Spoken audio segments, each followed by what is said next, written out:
Halo sahabat pembelajar, apa kabarnya hari ini? Semoga dalam keadaan sehat walafiat ya.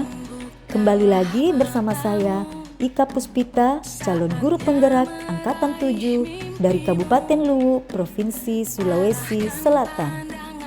Kali ini saya akan memaparkan mengenai kesimpulan dan refleksi pemikiran Ki Hajar Dewantara. Mari kita simak bersama-sama. Dasar pemikiran Ki Hajar Dewantara. Yang pertama, menuntun segala kodrat yang dimiliki oleh peserta didik agar mereka mencapai kebahagiaan dan keselamatan yang setinggi-tingginya sebagai manusia dan anggota masyarakat. Yang kedua, pendidik ibaratnya seorang petani atau tukang kebun yang hanya dapat memelihara, merawat tumbuhnya padi, tetapi tidak dapat mengubah tanaman padi menjadi jagung.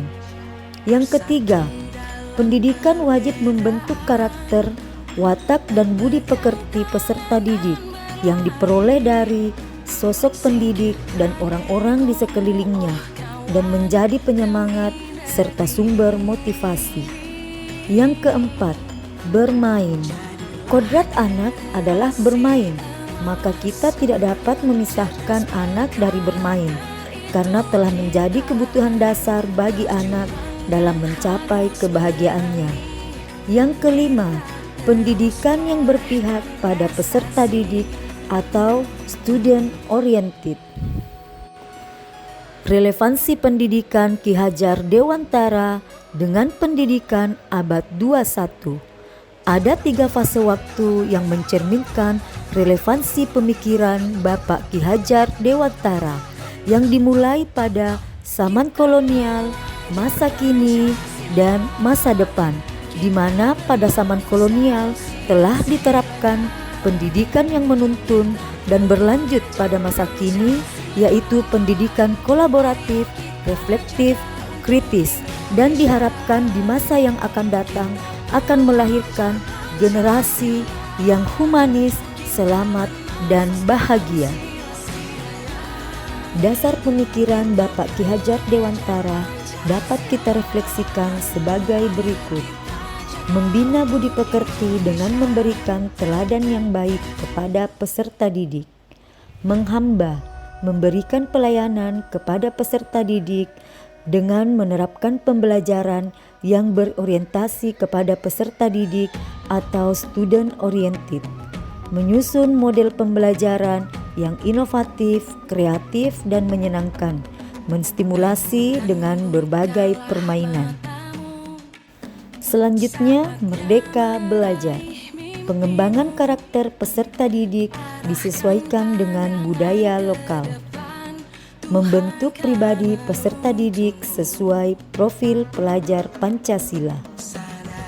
Sebelum mempelajari modul 1.1, saya menganggap peserta didik sebagai wadah kosong yang dapat dituangkan berbagai hal oleh pendidik.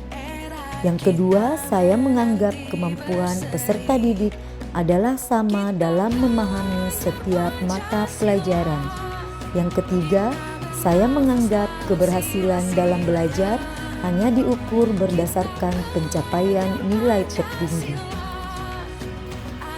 Pemikiran dan perilaku saya yang berubah setelah mempelajari modul 1.1, yaitu saya meyakini bahwa tugas pendidik adalah menuntun peserta didik menyelaraskan kodrat alam dan kodrat zaman dalam mencapai kebahagiaan dan keselamatan. Yang kedua, seorang pendidik harus mampu menciptakan suasana belajar yang menyenangkan dalam rangka pemahaman terhadap sifat alamiah peserta didik. Yang ketiga, membina karakter peserta didik agar menghasilkan generasi berkarakter, berbudi luhur sesuai profil pelajar Pancasila. Implementasi dari pemikiran Bapak Ki Hajar Dewantara. Yang pertama, menyesuaikan model atau metode pembelajaran yang berpusat pada peserta didik dan disesuaikan dengan karakteristiknya. Yang kedua, membina karakter peserta didik sebagai perwujudan profil pelajar Pancasila.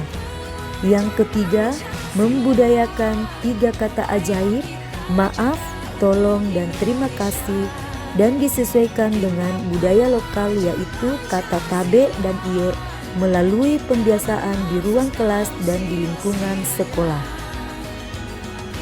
Kita telah menyimak bersama-sama terkait pemaparan, kesimpulan, dan refleksi pemikiran Bapak Ki Hajar Dewantara. Semoga apa yang dapat saya sampaikan memberikan manfaat untuk kita semua. Guru bergerak, Indonesia maju. Salam guru penggerak. Thank you for watching. See you